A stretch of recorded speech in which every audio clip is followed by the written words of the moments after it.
Hello, everybody, and welcome back to Trekyards. He is Commander Cocking. He is Captain Foley. And today we're going to talk about the Gorn, again, because why not? But in particular, an adult Gorn in a spacesuit, because why not? That's what we saw, and we were happy to see it. Well, and in particular, we do our videos right there on Thursday before other contents come out to get that first reaction. And guess what, Stuart? Things came out in the Ready Room, the official behind-the-scenes piece with Will Wheaton as host. Actually went to the model shop, the prosthetic shop, the costume shop, and saw the Gorn in very dark set, lit by very little lighting, in a black suit in a black room, which you can get a sense of it for sure, right? Hey, cool job. But let's see the suit out of that, $100,000 camera with careful color grading and careful approval. Let's just see it with some guy that filmed it at the back lot and see what we think in all its glory. So here is, of course, the shot from the episode. Still looks cool. Still looks Crocodile Alien-esque with tail. I think it looks very cool. And there are elements, of course, that look less armored. They do make a point of saying that it's just for flexibility and stuff, which you would have in a real suit as well. So those are the weak spots. Shoot for the black parts. But yeah, I mean, it's really cool to see it behind the scenes, because they really show off a lot more detail. And I was really happy to watch that Ready Room because I was really super impressed with it. I love everything about the design, honestly. That's bold statement, Stuart. Everything. We'll get into that in a minute. Wow. And it's nice once you watch stuff like that, which actually shows the suit. You can then visualize it fully when you rewatch the episode and actually see what it's meant to be, not what the episode's showing us. Hence the appreciation value. So here it is, Stuart. Here is two sort of the most varied and highlighting shots from a walk-around test. As you can see, his human hands are showing. And this angle, first of all, the lighting is so raw. This is what it actually looks like. Actually is coloured, because like hell, you can see there are gold highlights in the on-screen version. But also very clear, very crisp, back and front. Here it is, Stuart. Guy in a suit. Well, it holds up well, even in brilliant lighting. So it doesn't have to be dark to hide anything that looks awful, honestly. I mean, the helmet, the head inside there, everything about it. And like you said, the gold accents really add to the piece as well. I think it's a fantastic piece of armored spacesuit. I mean, I really think it's great. So kudos to them. Good job. Yeah, it's one of those things that anything like this, it's made of rubber, it's made of resin, it's made of these clever fabrics that are meant to like metal, but they are designed in certain lighting circumstances. It's like if you take one of the TNG tricorders or pads, there's now, and now you physically look up it close, you can see where the paint's scratching off, you can see it. You look on screen, you can't see it. There's a lens that's hiding all the imperfections. This makes me instantly think, based on what you just said there, that in the Batman vs Superman and Justice League, Zack Snyder designed a lot of the superhero suits for incredible darkness and grading.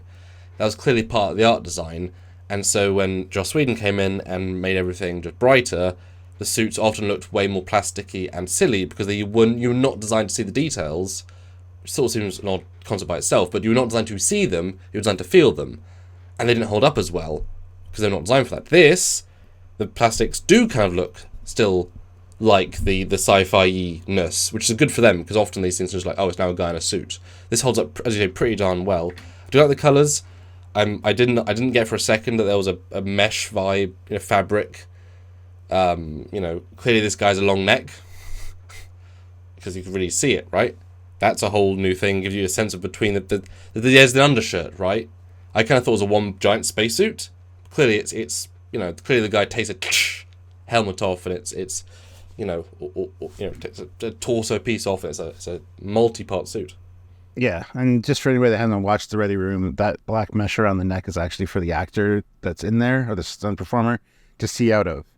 So he can actually see through that, and that's so it serves a dual purpose, not only for flexibility as an actual alien would need, but also to have the actor inside be able to see. So this is designed as a stunt suit as well.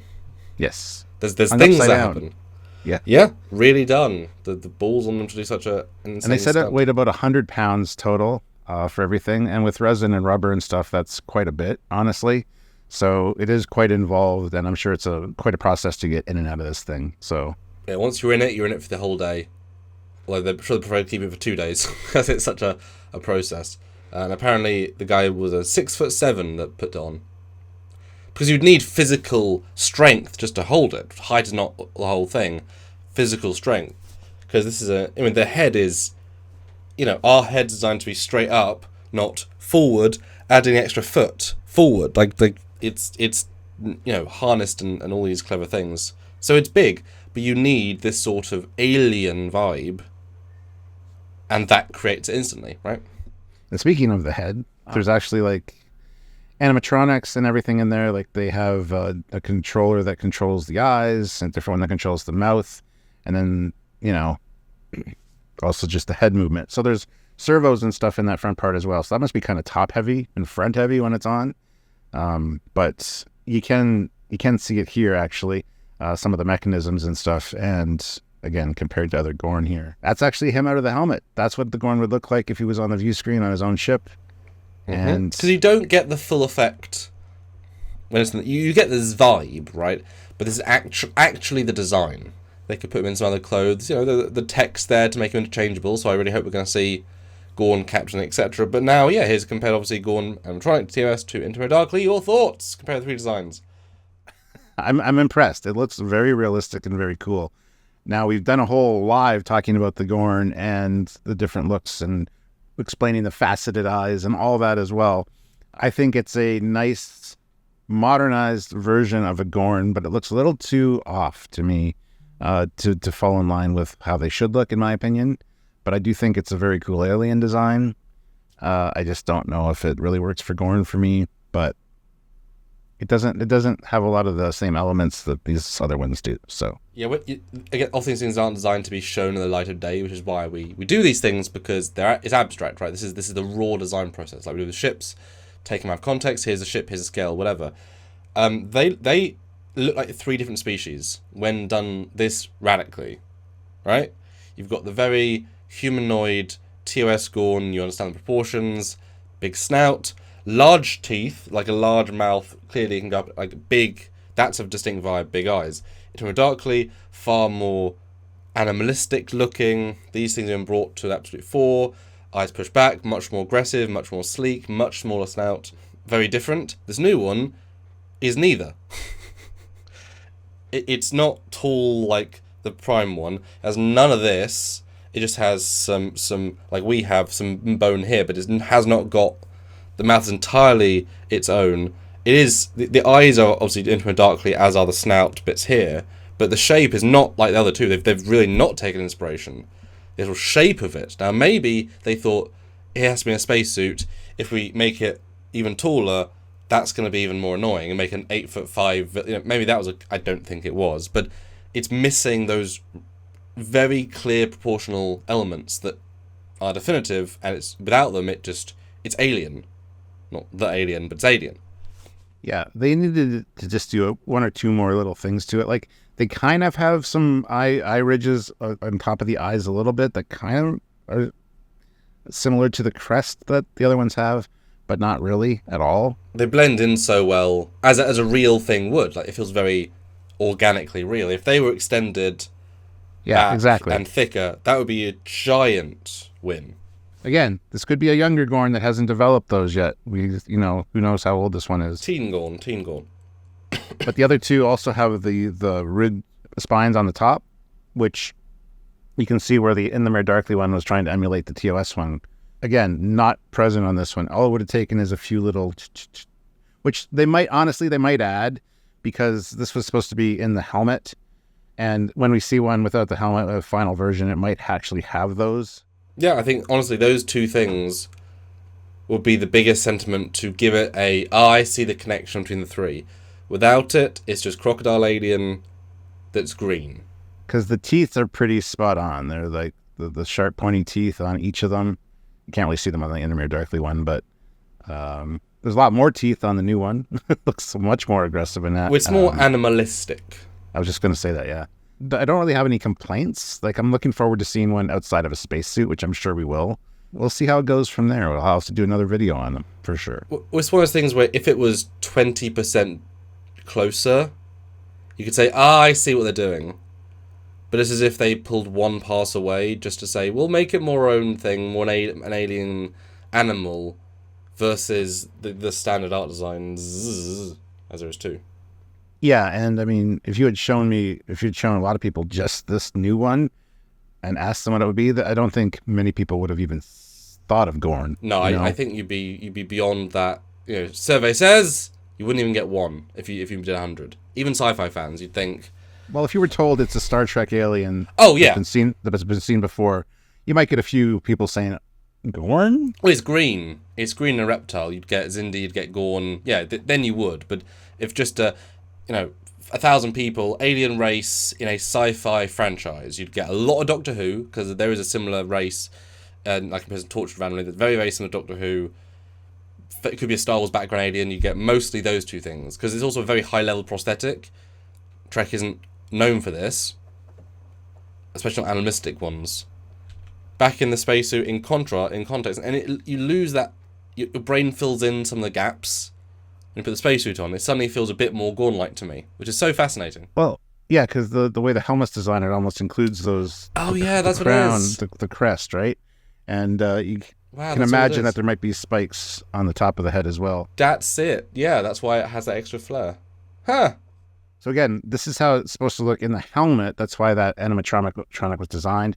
I'm sure if they want to show one outside of the spacesuit, there will be a different version of it that might include those things in more detail near the back of the head.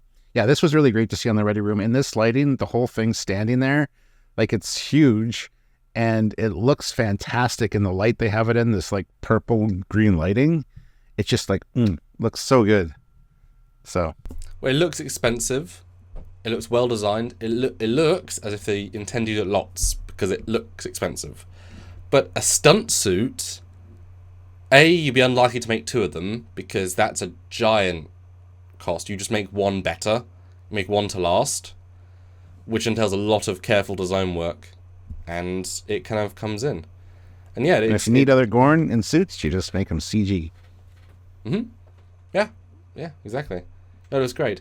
But one thing that I thought instantly, and that we teased in previous videos, is that the design of this Gorn in a full suit looks very similar, and you'll see in a second, to the Halo Elites, which have been around for a very, very long time, decades.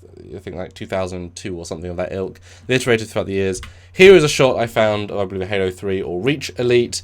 I picked it out of all the ones because it also was on a white background. Thoughts, Stuart? I see what you're saying now, for sure. I kind of had an idea what you were talking about when you first mentioned it, but to see this, yeah, absolutely. I can see why you would think it's very, very similar. Even the posture, like the neck being thrust forward and stuff, is all very similar, which is, again, un-Gorn-like as far as the Gorn that we were used to. So, yeah, they're humanoid, and this was kind of what's scary about them. They weren't full monsters. They had a relatability to them. I mean, even with, and their art design did change throughout the years, obviously, this particular version, which is a pretty standard version, I would say. It's a pretty plain blue. Even the way the hard lines are in the armor, very similar. So the feet are different because they have giant shoes, I guess. If there was a Gorn suit had the hands on, that'd be very similar. Would it be fair to say this is in the 80% close region? Oh, yeah. I would say so. Yeah. I feel like it must have been inspired, because if you added glass to the Halo and made the skin mesh black, which would not be a radical change, you'd be looking almost the same thing. Yeah. You could think that if you saw this production still not told exactly what it is, you'd think, oh, there's a Halo movie in the works or something. That is, yeah, actually. Yeah. It's not a complaint. It's just it's interesting that they're so similar. But I mean, it's been about 20 years. I mean, the people who were teens when they played Halo the first time are now in their 40s. So it makes sense that someone in the art team is a Halo fan. It's very likely, right? Yeah. Now, the interesting thing we didn't mention, too, so far is that there's no tail on this one that we saw. Even on set, they appeared not to have a tail. I don't know if the tail was added in CG, which would make a lot of sense. So just wanted to point that out, because people might mention that there's no tail here. So I mean, that would be a whole another level of puppetry to do that would be massively easier in CG. I mean, and just the flow, because you need that animalistic, graceful flow.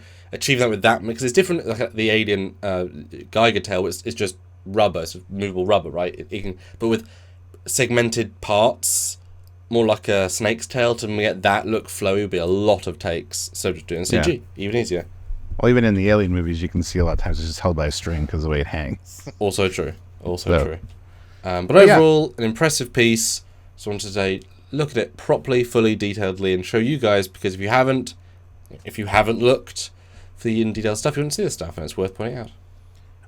I would suggest checking out at least that episode of the Ready Room, because it is quite cool to see it in all its glory, and you get a chance to appreciate all the hard work they put into it. So anyway, guys, comment down below. Have you seen the Ready Room? Are you going to watch it after this? I would suggest doing so for sure. So comment down below your thoughts on this, and please like the video and subscribe to the channel.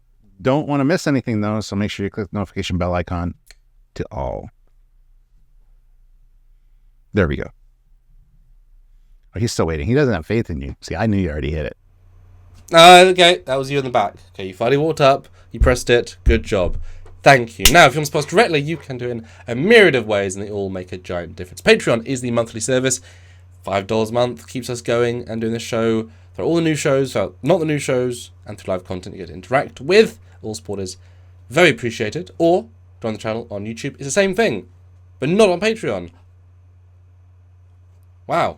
So easy to understand. Or PayPal. Trekyards@hotmail.com is a PayPal. Donate wherever you can. It all goes towards running the show. Or super chat on a live show. For live, come in, say hi, put in $5. Thank you.